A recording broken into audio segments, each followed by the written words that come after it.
शासन में लेने की चेष्टा करें, हो सकती है इंद्रिया और शासन में। आप देखना न चाहें, सुनना न चाहें, बोलना न चाहें, चखना न चाहें, पर भक्ति का परम विरोधी शत्रु ये काम बख्शने वाला नहीं। ये बहुत भयानक शत्रु है काम, जनेन्द्रिय जन्य संयोग जन्य काम। प्राय मार के गिरा देता है, आगे नहीं बढ़ने देता। ये काम शत्रु ऐसा है, सबसे बड़ा भयंकर ये राक्षस है। ये इतना खाता है फिर भी कभी अघाता नहीं, अर्थात चाहे जितना भोग लो कभी तृप्ति होने वाली ही नहीं है।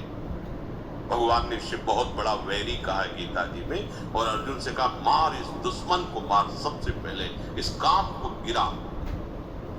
अब आप विचार करके देखो, यदि आप अपने हाथ से ही अपनी वासना से, अपनी कामना से, अपनी चेष्टा से इस काम का स्वागत करते हैं तो आपकी कहां स्थिति होगी। जबकि इस दुश्मन को दुश्मन मानकर मारना है। अगर इसकी प्रेरणा के अनुसार आप कोई कार्य करते हैं तो आप इसका स्वागत करते हैं। जहां काम है वहां प्रेम का प्रादुर्भाव होना अत्यंत कठिन हो जाता है। हो सकता है क्योंकि भगवान का अंश है, पर इसे त्यागना पड़ेगा।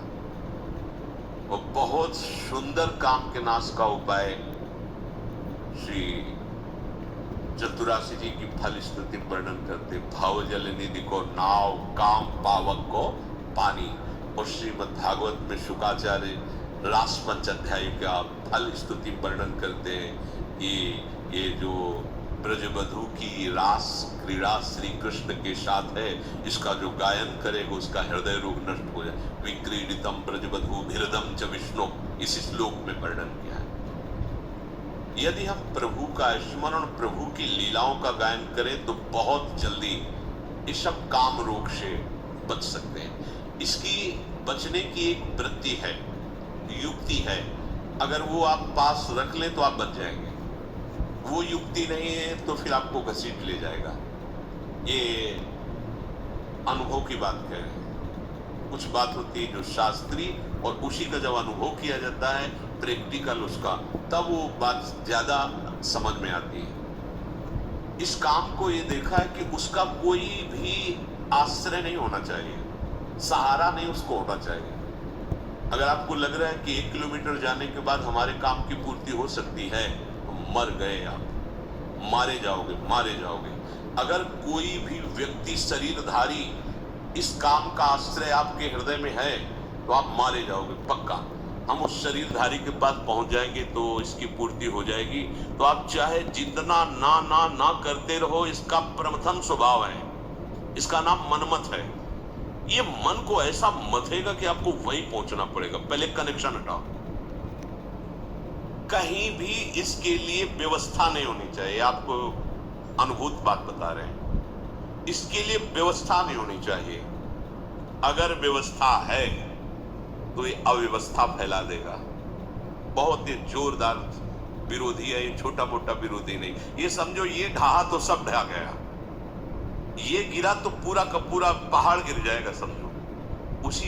इसी पहाड़ के बाद जो है वो प्रेम देश है, जहां प्रवेश किया जाता है। जहां काम तहाँ राम नहीं, और जहां राम नहीं काम, ऐसा वर्णन किया महापुरुषों ने। ये बहुत बड़ा दुश्मन है। लेकिन दुश्मन कौन मानता है?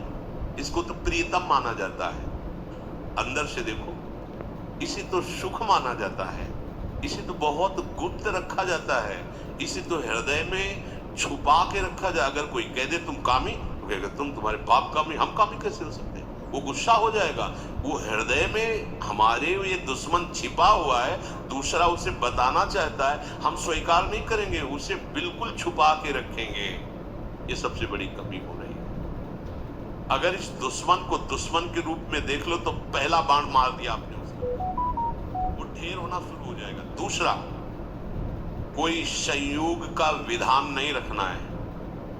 कोई शरीरधारी से ऐसे संपर्क नहीं रखना है जिसके पास जाने से इस काम की वृत्ति की पूर्ति हो जाए, समझ लेना। तीसरा, आपको स्वयं में कोई ऐसी चेष्टा नहीं करनी है जिससे इस काम का स्वागत हो। काम के द्वारा प्रेरित कोई भी ऐसी चेष्टा नहीं करनी, उसको सहना है। जो सहन करता है वही भक्तिवान होता। सहत सहत बाढ़े भगति, और इसे सह वही सकता जिसने भगवान के नाम का आश्रय लिया है, भगवान के चरणों का आश्रय लिया है, प्रियालाल के सांवले गोरे चरणारविंद का आश्रय लिया है।